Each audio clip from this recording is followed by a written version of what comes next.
সাজতে কোন মেয়েরই না ভালো লাগে, মালতীও তার মধ্যেই পড়ে। সুযোগ পেলেই তাই মায়ের চোখের আড়ালে চিরুনি, আয়না, পাউডার, কাজল নিয়ে বসে পড়ে সাজতে। একটু বলে রাখি, মালতী গ্রামের একটি দরিদ্র পরিবারের মেয়ে। স্কুলের গণ্ডি অনেক দিনই শেষ হয়ে গেছে। মালতীর বাবা তপেন মাইতি রিক্সা চালায়। অভাবের সংসারে টানাটানির জন্য মালতীর মাকে দুবেলা অন্যের বাড়িতে কাজ করতে হয়। আর বাড়ির সব কাজকর্ম তাই বেশিরভাগটাই মালতীই করে। আর মায়ের চোখের আড়ালে চলে সাজগোজ। সাজতে সাজতে মালতী যেন সে এক অন্য দুনিয়ায় চলে যায়।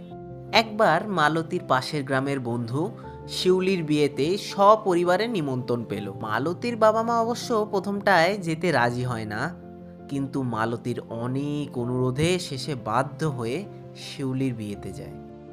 বিয়ের আসরে মালতী প্রথমবার চোখ মেলে দেখেছিল শিউলির দিকে। লাল পেড়ে শাড়ি, হাতে সোনার বালা, কপালে চন্দনের টিপ, ঠোঁট পালিশ, গলায় হার, চোখে কাজল, পায়ে আলতা, সব মিলিয়ে কি অপূর্ব দেখতে লাগছিল শিউলিকে। এক দৃষ্টে মালতী দেখতে দেখতে বিভোর হয়ে গেছিল। মালতী শিউলির সাজ দেখে তার বাবা মায়ের কাছেও আবদার করে তার বিয়েতেও সে এরকমই সাজবে। কিন্তু হায়, মালতীর বাবা মেয়েকে ফ্যাকাশে মুখে সান্ত্বনা দেয়। এরপর কেটে গেছে 7টা মাস। আজ মালতীর বিয়ে। শিউলির মতো আজ মালতীও সেজেছে। কপালে চন্দনের টিপ, গলায় মালা, চোখে কাজল, পায়ে আলতা, গায়ে লাল পেড়ে শাড়ি।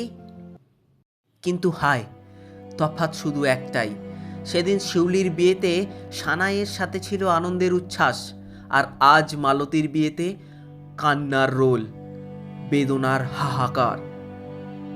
মালতীর বাবা শত চেষ্টা করেও বিয়ের দিন পণের টাকা জোগাড় করতে পারেনি। আর সেই জন্যেই পাত্রপক্ষ বরকে তুলে নিয়ে যায় বিয়ের মণ্ডপ থেকে। লগ্নভ্রষ্টা হয় মালতী। লগ্নভ্রষ্টা অপবাদের হাত থেকে বাঁচতে পাগলের মতো দৌড়ে মালতী ঘরের মধ্যে চলে গিয়ে দরজা বন্ধ করে দেয় এবং তার প্রাণ ত্যাগ করে গলায় দড়ি দিয়ে। গাঁয়ের লোকজন দরজা ভেঙে মালতীর নিথর দেহটা তার মায়ের কোলে এনে রাখে। জল ভরা দুনয়নে মালতীর মা তার মেয়ের নিষ্পাপ সরল মুখটা বারবার দেখছে, যেন মালতী তার মাকে ডেকে বলছে, দেখ দেখ মা, আমি কেমন সেজেছি। আমার সাধের সাজ আজ পূর্ণ, আমার সাধের সাজ আজ পূর্ণ। সে কোথায় গেল, ফিরে এলো না,